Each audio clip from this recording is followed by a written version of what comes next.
حضور سید عالم صلی اللہ علیہ وسلم نے ارشاد فرمایا، میرے آقا مولا نے فرمایا 4 لوگ ایسے ہیں جو اللہ کے غضب میں صبح کرتے ہیں اور اللہ کے غضب میں شام کرتے ہیں۔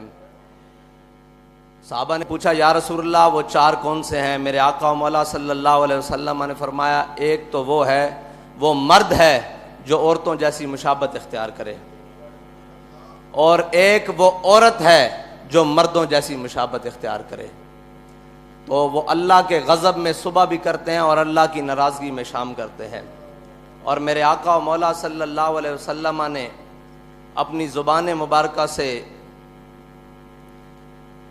لعنت فرمائی ان مردوں پر بھی اور ان عورتوں پر بھی۔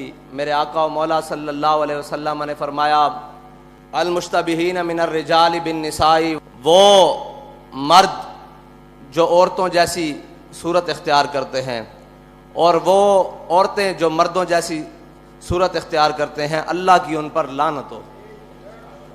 اب لعنت سے مراد کیا ہے جی؟ لعنت سے مراد یہ ہے کہ لغوی معنی اس کا یہ ہے کہ اللہ کی رحمت سے محروم ہو جانا، اور جو اللہ کی رحمت سے محروم ہو جائے وہ اللہ کے غضب کا مستحق ٹھہرتا ہے، اور جو اللہ کے غضب کا مستحق ٹھہرے وہ دنیا و آخرت میں برباد ہو جاتا ہے۔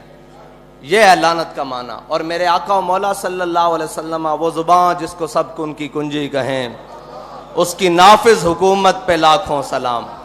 اب جس زبان سے ان کے اوپر لعنت ہوئی ہے وہ تو قیامت تک برستی رہے گی۔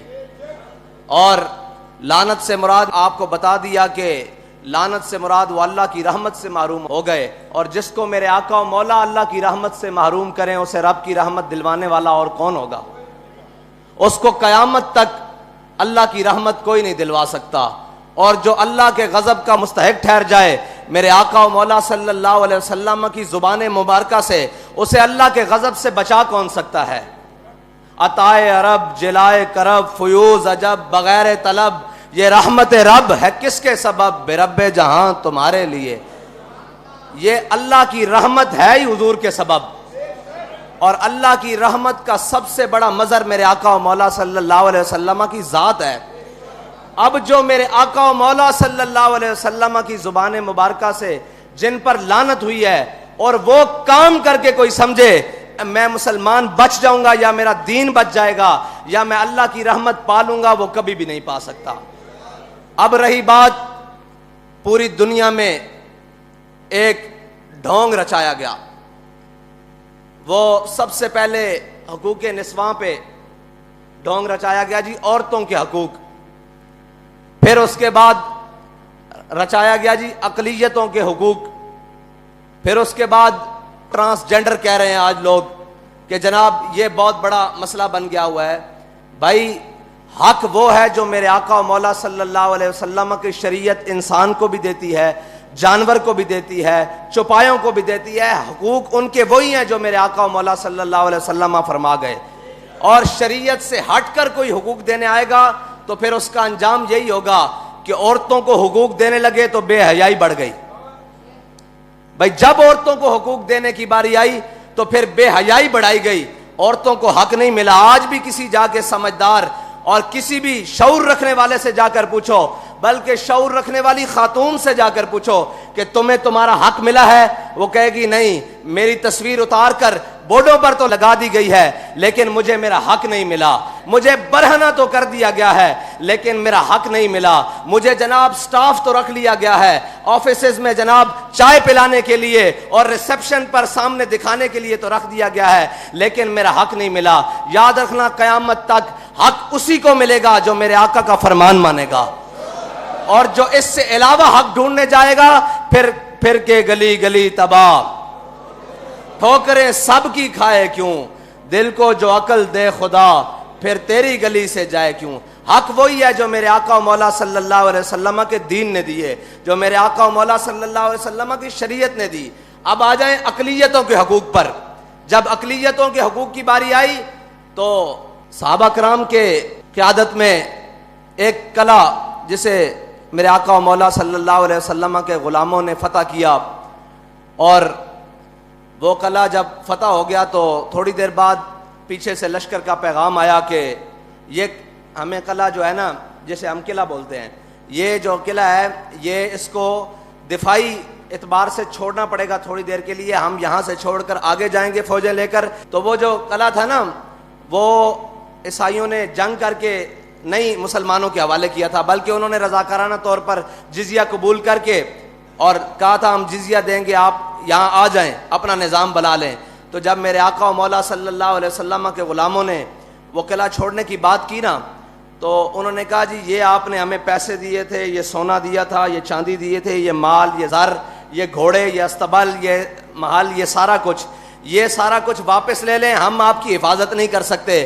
ہم آگے جا رہے ہیں دشمنوں سے جنگ لڑنے کے لیے، واپس آئیں گے تو آپ سے بات ہوگی، تب تک کے لیے آپ اپنی امان میں رہیں، ہماری امان سے نکل کر. تو جب صحابہ کرام کی فوجیں اور لشکر سارا کچھ باہر نکل رہا تھا نا قلعے سے، تو عیسائی کھڑے ہو کر ایسے دامن پھیلا کر ایسے دامن پھیلا کر کھڑے ہو کر کہہ رہے تھے یا اللہ ان دشمنوں کو دوبارہ واپس لے آئیں. یہ ہے اسلام کی اقلیتوں کے لیے حقوق. وہ قلعے کی دیواروں پر کھڑے ہو کر کہہ رہے تھے کہ یا اللہ ان دشمنوں کو دوبارہ بھیجیں، یہ دشمن نہیں، یہ تو ہمارے محافظ بن کر آئے ہیں. اسلام اقلیتوں کو اس طرح حقوق دیتا ہے. لیکن جب ان گماشتوں نے، ان یہود و نصارہ کے ایجنٹوں نے اقلیتوں کے حقوق دینے کی بات کی اور عالمی ایجنڈے کو اپنے گلے میں پہنا تو پھر کیا کیا؟ پھر یہ کیا کہ جب ان کو حقوق دینے کی باری آئی تو جو سب سے بڑا گستاخ تھا، جس کو عیسائی بھی قبول نہیں کرتے، جس کو یہودی بھی قبول نہیں کرتے، جس کو دنیا کا کوئی مذہب میں رکھنے والا قبول نہیں کرتا، انہوں نے اس کو حقوق دلوا کے جہازوں میں بٹھا کے باہر کے ملک بھیجا ہے. بھائی گستاخ کے لیے اقلیت ہے، یہاں اقلیتیں بس رہی ہیں، یہاں ہماری گلیوں میں، کوچوں میں صفائی، روڈوں پر صفائی، اقلیتیں بڑے بڑے کام کرتی ہیں، یہاں ہمارے دفتروں میں موجود ہیں، ہر کام کے لیے ہر جگہ موجود ہیں. ان کے حقوق کی بات کرو، تمہیں گستاخ کے حقوق کے ساتھ کیا ہے؟ اس کا مطلب ہے عالمی ایجنڈا یہ تھا کہ اقلیتوں کو کوئی مسئلہ نہیں، اقلیتوں کی آڑ میں گستاخان رسول کو چھڑوانے کا مقصد تھا. یہ ہے اقلیتوں کا حقوق. اب رہ گئی بات جناب ٹرانسجینڈر کو حقوق. ان کو حقوق دینے کا مسئلہ نہیں ہے، ان کی آڑ میں شریعت کے ساتھ ٹکرانے کا مسئلہ ہے. بھائی کائنات میں کسی کا بھی حق ہو، وہ میرا ذاتی حق کیوں نہ ہو، وہ کسی کا ذاتی حق کیوں نہ ہو، جب وہ شریعت سے ٹکرا جائے گا اس کا حق رہے گا ہی نہیں. تم نے ان کو حق دینا ہے تو ان کو شریعت سے ٹکرا کر تو نہیں دے سکتے. تم کم از کم ہمارے جیتے جی تو تم ان کے ساتھ شریعت کے ساتھ ٹکرا کر ان کو حق نہیں دے سکتے.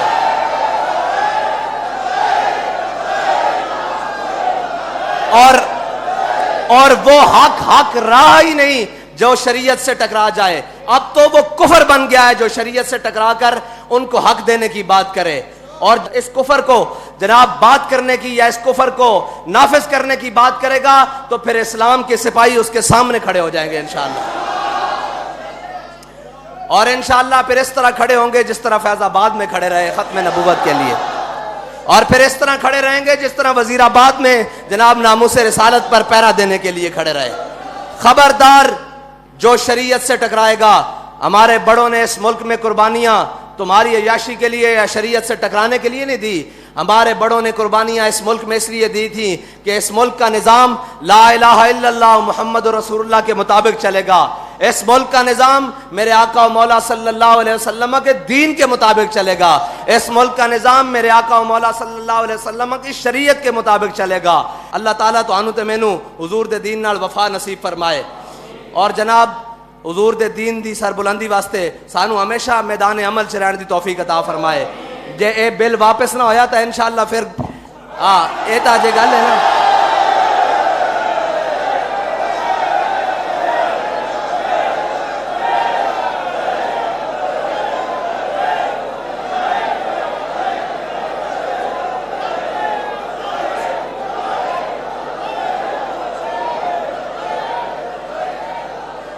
تسی اس نو حقوق دین دا اور بھی مطلب ہے شریعت نال ٹکرا کے دینے.